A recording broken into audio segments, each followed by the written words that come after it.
everybody, and welcome back to the Hobby Homestead. I'm Amy and I am growing food here in Zone 6A in Southern Ontario.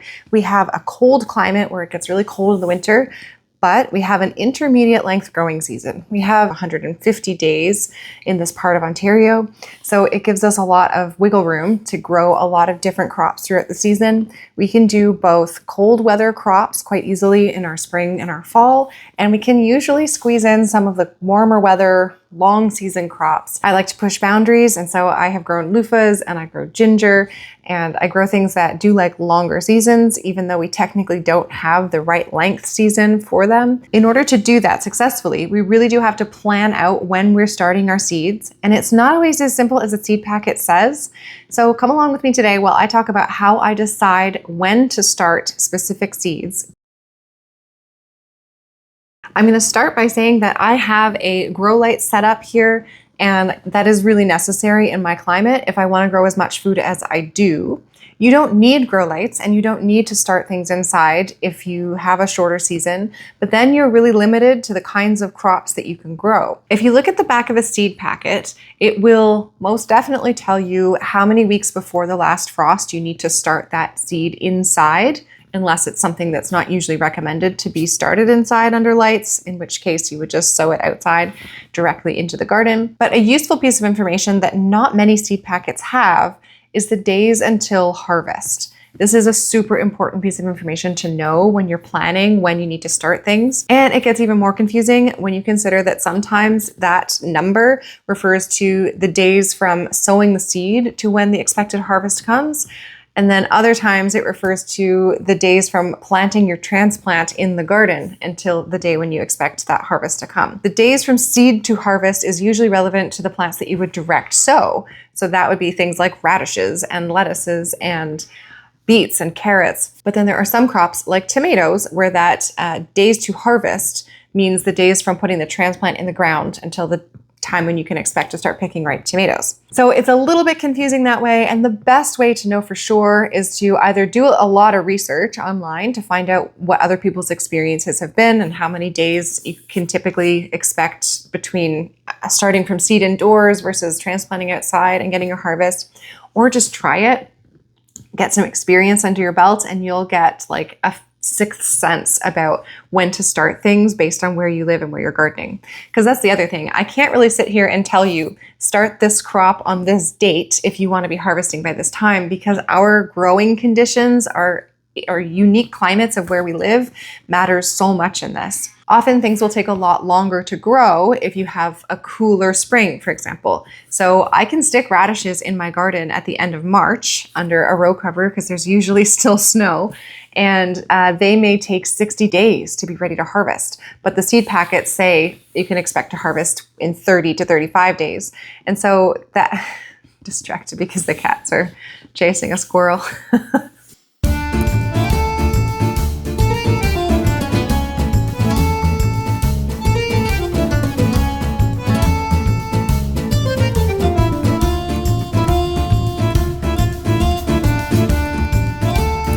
So that's relevant for things that you want to put in the ground, maybe when it's not the prime growing conditions.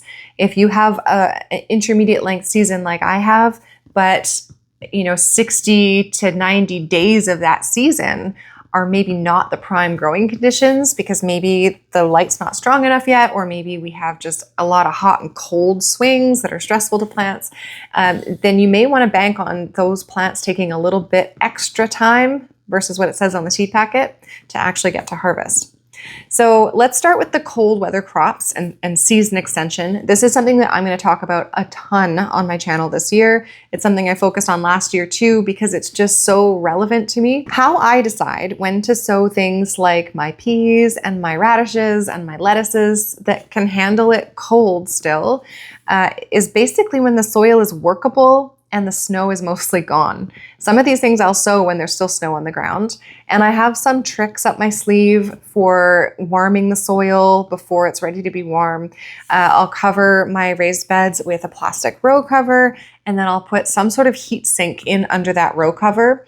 I've used jugs of water, and I have used cinder blocks, like big concrete type blocks that I line the north edge of my beds with. So the south sun comes down and heats up those cinder blocks or those water jugs. And then through the night, when the sun's not helping to warm the soil, that trapped heat gets released into the space and it helps keep the soil warm. And by doing that, I have had a difference of about 20 degrees Celsius from outside of my row cover to inside the row cover. And while there was snow on the ground around this raised bed, the soil inside it was warm and workable and smelled like spring. I've doubled up our row covers for tonight's -11 night, and it is 15.6 degrees in the row covers. I don't know if you can tell. You can't tell. There's also a frost blanket on top of the things in there. All that's in here right now are some direct seeded leafy greens, so like lettuces and spinach. Like, they're cold hardy enough. I've gone overboard here. They don't need this. Plus we have those cinder blocks under here that are acting as heat sinks. You can also use things like this overturned Tupperware. We've got some lettuces in there. They're doing fine. I think they're going to pull through this night. Stay warm, everybody. So by doing that, I can stretch it a little bit and I can sow the seeds for a lot of those cool weather crops earlier because the soil is ready for them. So an important note, while things like spinach and peas and lettuces can actually handle a light freeze, I've had pea seedlings go down to -9 Celsius and they've been okay. While they can handle that, they don't necessarily want to germinate at that temperature. And they really won't. They won't germinate in freezing temperatures. They need to have their root system in place and their leaves need to be hardened off to those conditions, and then they will survive those temperatures. So you can start early, sow them really early outside, as long as you have a way to artificially bring up those temperatures. Now, I will actually sow my peas inside the first week of March, which is about 6 weeks before the snow is gone. Typically, on average. Usually by mid-April, there's just snow left in the snowbank areas. It's mostly melting, but you never know. And so I want to get my peas growing by then. I want them already about to flower by the time we get into May, because May is a hot month for us. We go from really cold to then variable, like a roller coaster, but we can have 25 to 27 degrees Celsius days in May. We can also have freezes. And so peas don't love it hot. And then June just gets hotter. And so I want my peas to be producing fruit in May and early June before our peak of heat comes in July. That means that I really do want to get a head start on them. So I start them inside. I put them out into a pre-warmed garden still in the month of March. By like mid to late March, they're going outside.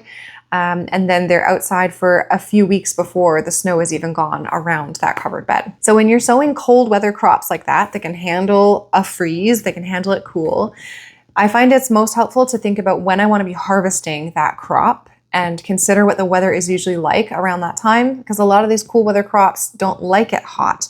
Things like spinach, as soon as the days get long enough, they will bolt. There is no getting around it. They will send up a flower stalk and be done. And so the longer you can stretch out that cool growing period where it's not freezing in the soil where you're planting the seeds, the better.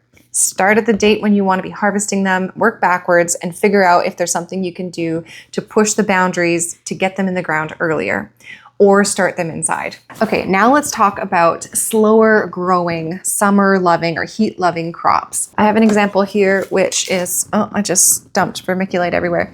My Luffas. So these I start in January, and they are definitely a large plant. These have been growing for 1 month. And they're already sending out little climbing tendrils, which means they are going to want to vine very soon. Now, you can definitely grow things that take a long time in a climate like mine if you plan accordingly and start them well in advance. Now, the challenge with starting things from seed that can get really big when you need to start them early, like this is started 4 months before it can go outside. I start the seeds inside. The challenge with that is that they can get overwhelming in your grow shelves or your seed starting setup. Loofahs will climb all through the bars of this, get tangled around everything else. And before I really started taking care to keep my plants in check, I had issues where my sweet potato vines and my Luffa vines and everything were tangled all up amongst these tender tomatoes that were 18 inches tall, and then things would break, branches would break when I tried to pull things out. That was my early experience starting these warm weather crops inside under grow lights, knowing they had to be there for up to 4 months. So I've come up with some tricks and tips. The first one is, first, just make sure you need to start it this early. And this is the same advice that I gave around the cold weather crops. Think about when you want to harvest that crop. So I know I want to be eating tomatoes early July. Our seasons start to shift. Things get cold at night and tomatoes start to get a little pithy and gross in mid-September. And I definitely want to have more than 1 month of harvesting tomatoes, because indeterminate varieties will just keep pumping them out and pumping them out. So if you're going to give up that garden space, you might as well get as much time to harvest as possible. So I like to get them in early July, and then I've got like 10 weeks to harvest tomatoes. And that makes it possible for us to fill our pantry. That's important to me. So that means you have to look at the days to harvest to figure out when you want to harvest it by. If I want to harvest tomatoes by early July, I need to have them out in the garden by early May, and I cover them with protection because sometimes it still gets cold. I have these things called cozy coats that you fill the channels of this cylinder with water. It's a red color, apparently that helps, I don't know. You put that around your tomato plant in the garden, and then just like the heat sinks for the cold weather crops, that water traps the sun's heat during the day, and then at night it slowly releases it around the plant and around the soil at night. I find that helps me get my tomatoes out a little bit early. Either way, I still have to start them inside a lot earlier. And I have played around so much with the dates when I start my tomato plants inside. When I first started growing plants from seed, I think I started them in, I don't know, February. I was really excited. And then they were unruly by the middle of May. They were absolutely unruly. Our last frost date also used to be later than it is now. Our average last frost date was like May 24th, May 20th, something like that. And so they were inside a long time. Now our last frost date is an average of May 10th or May 12th. Still, they're inside for a long time. And they would be 18 inches, 24 inches tall. And even if you have a fan blowing on them or you're brushing the plants daily, the stems are going to get a little bit weak being in that delicate indoor environment where they're just babied and protected. And they're often supported by each other too when you have a bunch of seedlings growing next to each other. So there's really no strain on those stems, and then they can't get tougher. And then when you actually do go to move your plants, pull the pots out amongst the other tomatoes, that's when you get breakage and they get tangled in each other, and then you go to harden them off outside and even a slight breeze will break your tomato plant off. We don't want that. We want robust, hardened seedlings. So I've adjusted my timing over the years, and now it's usually March 21st, the first day of spring, when I start my tomatoes. And often I will start some just a little bit earlier, so I know I can be harvesting some of my favorites a little earlier. I'll start a cherry tomato or two in like early to mid-March.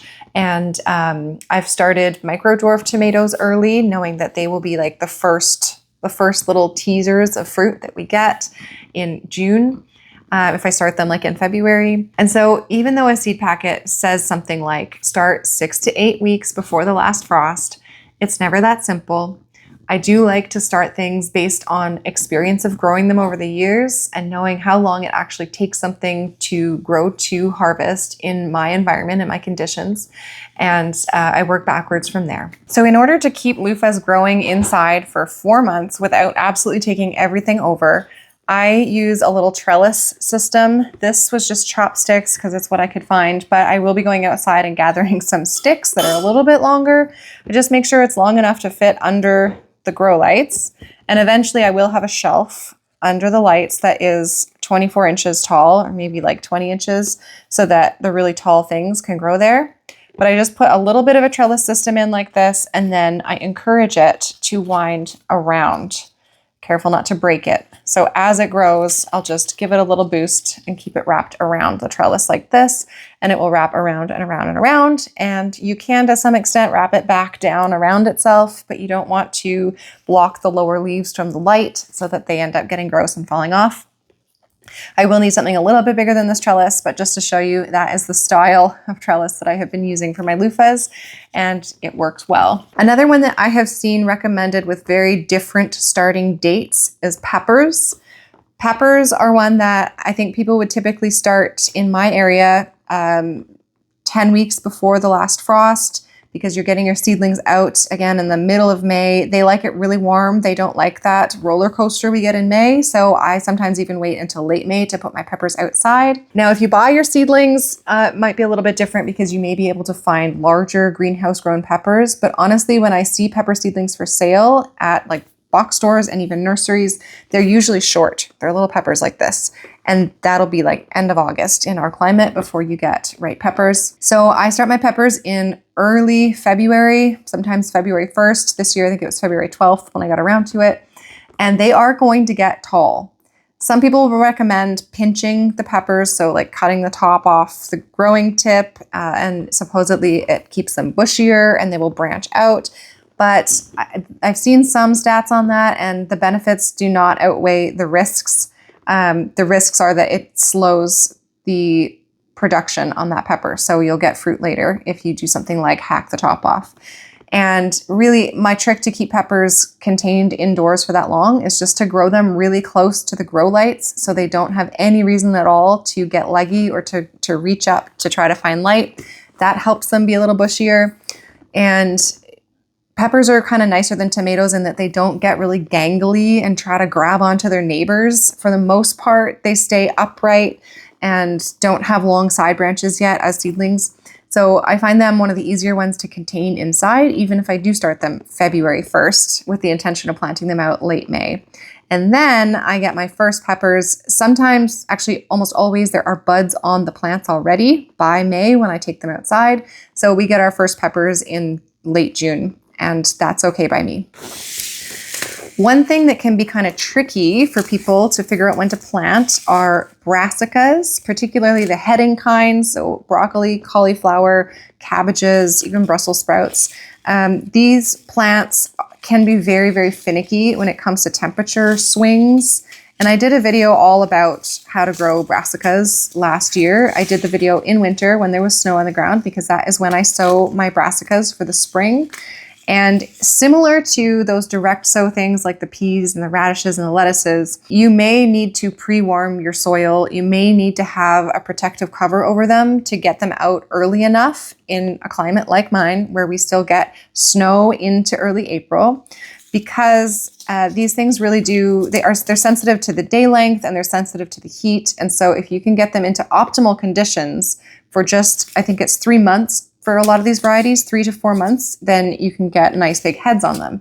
If you don't meet those conditions, say they get out a little bit later and then you have a lot of ups and downs like our Mays and sometimes Junes are, it can stress these plants to the point where they will not form a head at all. So I do start a spring crop early, and then I start a fall crop in June. So you may think seed starting inside is done by the time you get everything out in May. It's actually the perfect time to sow things for fall that take a lot longer, like cauliflowers and broccolis and cabbages. There are some cabbages, I actually wrote down my starting dates for things because it's kind of all over the place. So I'm starting spring brassicas this month in February. I'm anticipating to do it on February 23rd. I counted backwards from when I want to harvest them, given what our springs are usually like, and given the protection that I'm able to offer them this year. I can't put them under plastic row cover with pre-warmed soil this year because I'm planting them at my mom's. And so it is what it is. They're just going into the ground as is in late April, when the ground is definitely not frozen anymore. It's a little bit more of a risk that way, in that it's going to get hot early, but I'm going for fast heading varieties, so faster to harvest. which is information that you can usually find, if not on the seed packet, then on the website that sells the seeds. So February for those, I'll be doing some broccoli, some cauliflowers, and some of the quick to harvest cabbage varieties, not the storage varieties yet. And then things like Napa cabbage and tiny little snacking cabbages, those are good to start whenever. They grow pretty fast as well. And then I was aiming to plant those out by April 13th or April 20th, but you really have to watch the weather on those. Also in late April, I'll be starting storage cabbages. So these are the ones that are going to grow from this point, from April, all the way until middle of September when they're ready to harvest, and then they'll be ready for storage, long-term storage. And then in May, I actually put mid-May for starting more storage cabbage because there is another variety I have that takes a little less time. It takes like 4 weeks less time to go from seed to harvest than the other variety. This is why you really do have to know that days to harvest for each variety. It's never as simple as just all cabbages start 6 to 8 weeks before the last frost. And then in June, I'll be doing a final sowing of fall brassicas, more broccolis and more cauliflower. And then those will get planted out in late July or early August. And the trick with that is if it's really, really, really hot, those plants will get angry and they may not form heads. You can use burlap as a shade cloth to cover a row cover of them, and it can help a little bit. So at that point, you kind of have to employ different tricks than you would in the early spring when you're trying to push the seasons that way. So you can see why you have to really pay attention to the weather and know your climate, where you live, and the different weather patterns that you would typically get as you're transitioning from winter to spring and summer to fall.